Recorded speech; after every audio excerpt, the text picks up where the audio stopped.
Are working on a beautiful pool here up at the top of Vista. Great view. This job is somewhat unique.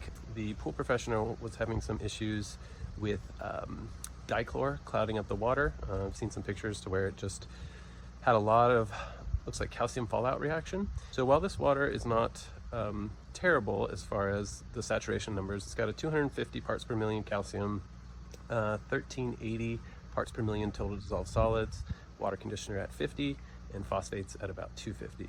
However, there is some struggle with some algae on this wall, and what we're looking to do here is take this all the way down to really as pure as a pool can get. So we're going to look for our total dissolved solids somewhere around 500 parts per million, and that really is getting close to the absolute baseline for a pool.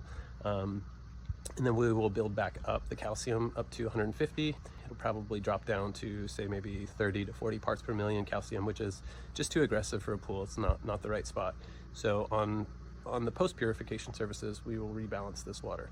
So really for all kinds of applications, whatever a pool needs, whatever the water needs, we are equipped to handle that, assess it, and give the pool what it needs to function well. Following up on our pool here, in which we started with some good quality water, and we brought this one down to really as low as a pool can go. The total dissolved solids in the water is 540.